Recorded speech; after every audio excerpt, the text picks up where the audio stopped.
আজকের এই ভিডিওতে ঝাঁসির রানী লক্ষ্মীবাঈয়ের বীরত্বের কাহিনী তুলে ধরব, যা আপনার চোখকে কপালে উঠতে বাধ্য করবে। সুতরাং ভিডিওটি না স্কিপ করে সম্পূর্ণ দেখতে থাকুন, আশা করছি খুব ভালো লাগবে।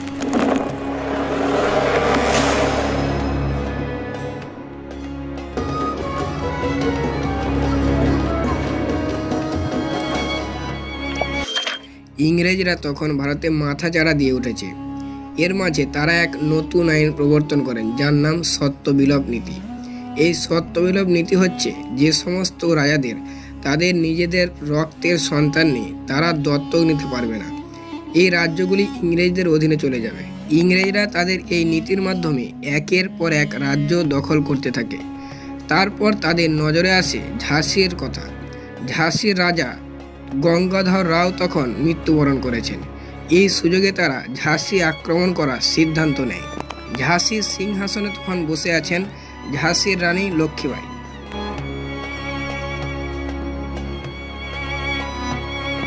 ইংরেজরা যখন তার দুর্গ আক্রমণ করতে এসেছিল, তিনি সোচ্চার হয়ে বলেছিলেন, মেরি ঝাঁসি নেহি দুঙ্গি। এর অর্থ হচ্ছে, আমার ঝাঁসি আমি দেব না।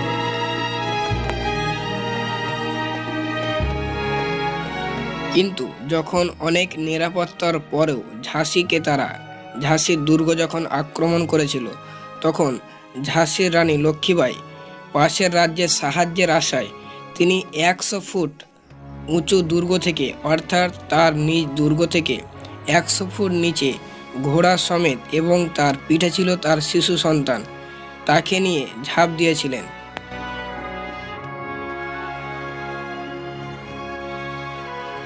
ঝাঁসির রানীর এই সাহসিকতা পুরো পৃথিবীর মানুষকে অবাক করে দিয়েছিল।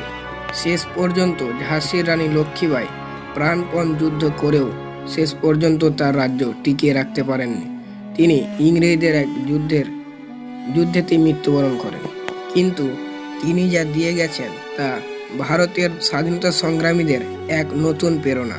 ঝাঁসির রানী লক্ষ্মীবাঈয়ের এই অদম্য সাহসিকতার পরিচয় আমাদের মনকে সত্যি অবাক করে দেয়। একজন নারী 100 ফুট উঁচু দুর্গ থেকে, এমনকি ঘোড়া সমেত তার শিশু সন্তানকে নিয়ে ঝাঁপ দিয়েছিল দেশকে বাঁচানোর জন্য, তার রাজ্যকে টিকিয়ে রাখার জন্য। সত্যি আমাদের অবাক হতে বাধ্য করে। ঝাঁসির রানীর বীরত্বের কাহিনী সম্পর্কে যদি আরও ভিডিও চান, অবশ্যই কমেন্ট করে জানাতে পারেন। যদি কমেন্ট মোটামুটি 50 থেকে 100টা আসে, অবশ্যই আর একটা এর পার্ট 2 করার চেষ্টা করব। সুতরাং আজকে এই পর্যন্তই। ভালো থাকবেন, সুস্থ থাকবেন, সুস্থ রাখবেন চারপাশ। ধন্যবাদ।